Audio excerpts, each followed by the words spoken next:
심리적인 어려움이 있는 사람들이 상담실을 방문합니다. 바람을 피운 남편을 비난하는 아내, 모든 일을 통제하는 부모를 원망하는 딸, 중독에 빠진 자녀 때문에 힘들어하는 부모 등등. 상담은 주로 고통을 준 대상에 대한 비난과 비판으로 시작합니다. 하지만 모두가 약속이라도 한 듯이 마지막에 가서는 한 사람을 향해 비난의 화살이 쏘아집니다. 그 사람은 바로 자기 자신입니다. 왜 내가 남편만 보고 살았을까요? 제가 너무 바보 같아요. 제가 부족하니까 부모님이 그러는 거겠죠? 제가 너무 아이에게 상처를 줄 것 같아요. 이렇게 어떤 문제를 겪든지 결국은 자기를 비난하는 것으로 결론을 맺는 사람들이 있습니다. 평생을 함께하고 가장 관계를 오래 맺는 사이인 나 자신과의 관계를 가장 가혹하게 대하는 사람들입니다. 우리는 자기를 비난하는 데 익숙한 문화 속에 살고 있습니다. 현대사회는 매일 누구보다 열심히 일하고 오래 공부하며 쉴 틈 없이 움직이는 것을 당연하게 여기는 사회입니다. 조금이라도 그 기준에 부합하지 못하면 스스로를 탓하게 됩니다. 특히 SNS를 통한 타인과의 비교는 이를 극대화하게 만들었습니다. 다른 사람을 보며 내 삶은 왜 이럴까?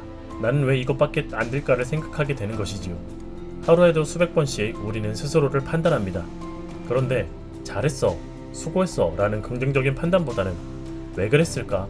바보 같다 라는 부정적인 판단이 대부분입니다. 심리학적으로 우리의 마음은 흐르는 대로 내버려두면 부정적인 쪽으로 기울어지게 됩니다.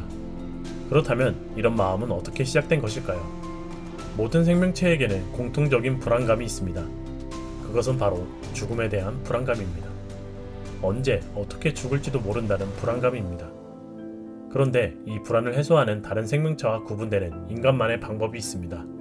그것은 과거를 기억하고 미래를 대비한다는 것입니다. 지난번에 물난리가 났으니 뚝을 잘 세워야겠다 라는 대비가 가능한 것입니다. 그런데 이러한 사고 과정이 괴로움을 주는 경우가 있습니다. 계속 무엇을 해야 한다, 무엇을 하지 말아야 한다라는 강박적인 사고를 갖게 되는 것이죠. 즉, 인간은 죽음에 대한 불안이 사라지지 않는 한 계속 지금의 상태에 만족하지 못합니다. 바꾸어 말하면 현재의 나는 불완전하고 부족하다는 사고를 하게 되는 것입니다. 이것이 자기를 못마땅해 하고 자기를 비난하게 되는 근본적인 원인입니다. 그리고 이런 자책, 자기 비난은 문제의 원인을 자기로 돌리는 것이기에 그 일이 자기 통제하에 있다는 느낌을 줍니다. 이런 식으로 인간은 자기 통제 밖에 있는 상황이 주는 불안감을 제거하는 것입니다. 사람들 간 관계가 깨지고 공동체 의식이 약한 현대사회에서 이런 경향은 더 악화됩니다. 이전에는 대부분의 사람이 공동체에 속해 자신의 능력을 증명하지 않더라도 안정된 관계 속에서 삶을 꾸려나갈 수 있었습니다. 하지만 공동체적 관계가 약화된 현대사회에서 자신이 문제없는 사람임을 항상 증명해야 합니다. 원만한 성격과 능력 있는 사람임을 보여줘야 집단에 소외되지 않고 사람들에게 사랑받을 수 있다 믿는 것입니다. 그렇기에 각자마다 그리는 되고 싶은 사람의 모습을 생각하며 스스로를 다그칩니다. 그런 모습으로 가는 길만 조금만 어긋나도 불안감은 증폭되는 것입니다. 문제는 이러한 노력은 끝이 없다는 것입니다. 더 훌륭한 내가 되는 것이 나와 잘 지내는 방법이 아닙니다.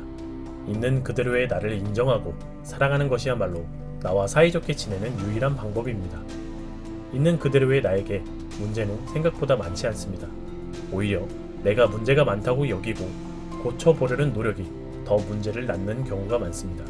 다시 말하지만 부정적인 자기 비난을 벗어나기 위해서는 있는 그대로의 나 자신을 인정하고 받아들여야 합니다. 이는 아무런 노력도 하지 말라는 이야기가 아닙니다.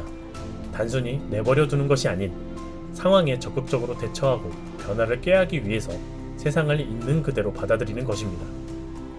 이는 아이를 기르는 부모의 태도와 비슷합니다. 아이를 잘 기르는 부모는 아이를 내버려 두는 부모가 아닙니다. 따뜻한 마음으로 아이의 상황과 환경에 공감해 주면서도 강요하지 않으며 아이가 나아가야 할 길을 비춰주는 부모가 아이를 잘 기르는 부모입니다. 예를 들어보겠습니다. 아이와 함께 차를 운전하는 부모가 있습니다. 차는 출발했는데 아이가 심술궂게 행동합니다. 뒷좌석에서 난동을 피우는 아이 때문에 부모는 불안감, 두려움, 짜증 등 여러 감정을 느낍니다. 이때 부모는 어떤 반응을 해주는 것이 좋을까요? 속으로 욕하며 아이에게 소리칩니다. 조용히 못해? 벌써 오고 싶어? 무시한 채 아무런 대꾸도 하지 않습니다. 알겠어, 알았다고 하고 아이들이 원하는 대로 해줍니다. 차를 세우고 뒷자리로 가 아이들이 조용해질 때까지 달랩니다.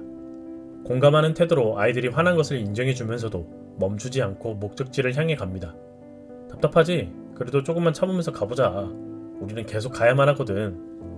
A와 B는 아이의 요구를 무시하는 것입니다.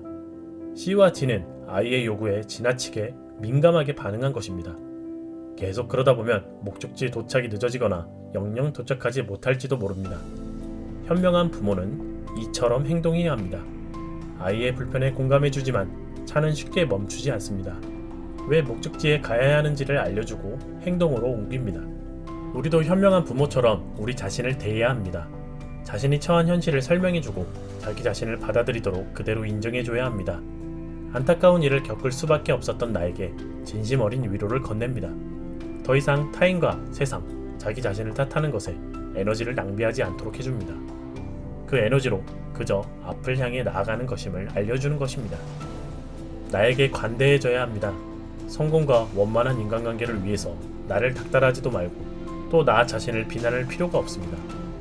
무엇보다 나를 평가하는 습관부터 벗어나야 합니다. 자신을 부족하다고 여기고 무엇을 해야 한다 또는 무엇을 하지 말아야 한다를 강박적으로 생각한다면 자기의 비난은 멈춰지지 않습니다. 삶을 살아가면서 생기는 문제들에게는 다양한 원인이 있음을 인정하며 나 스스로를 조금 더 따뜻한 눈으로 바라보아야 합니다. 흔들리는 마음을 자꾸만 무언가에 기대는 사람들은 자신을 행복하게 하는 힘이 바깥에 있다고 믿습니다. 그렇기에 다른 사람에게 인정받는 것이 목표인 이들은 열심히 커리어를 쌓다 자신을 혹사합니다. 사랑받는 것이 전부인 사람은 연인에게 버림받고 삶 자체가 무너져 버립니다. 그렇기에 홀로서기는 타인이나 감정, 나쁜 습관에 기대지 않고 내 힘으로 해결할 수 있는 일과 없는 일을 구분하게 합니다. 그렇기에 내가 할 수 없는 일이 나를 조종하지 못하도록 하는 것입니다. 삶의 주도권을 나에게 가져오는 것입니다. 타인의 평가도, 자기를 향한 비난도, 어린 시절에 형성된 마음의 상처도 나를 조종할 수 없습니다. 어떤 상황에서도 내 삶을 스스로 통제할 수 있고 다른 사람과의 관계에서도 유연하게 대처하는 것을 알려주는 책이 바로 홀로서기 심리학입니다. 개인적으로 최근에 읽고 들여다보았던 심리학 책 중에서 가장 좋았다고 평가합니다. 적절하고 이해하기 쉬운 비유들과 심리학적인 용어 사용 없이 심리학적인 내용들을 자세하게 풀어내고 있습니다. 혹시나 마음이나 감정 때문에 힘들었던 경험이 있으시거나 힘든 상황이시라면 이 책을 권해드립니다. 분명 큰 도움이 될 것이라 생각합니다. 이만 홀로서기 심리학의 리뷰를 마칩니다. 이번 영상까지 총 3편이 있습니다. 댓글에 고정으로 1, 2편 링크를 올려놓도록 하겠습니다. 함께 이어서 보시면 더 유익하게 보실 수 있으리라 생각합니다. 아울러 좋아요와 구독, 댓글까지 부탁드리겠습니다. 저에게 큰 힘이 되며 주신 힘으로 더 좋은 영상 만들어 가도록 하겠습니다. 저는 책을 리뷰하는 남자, 책리남이었습니다. 감사합니다.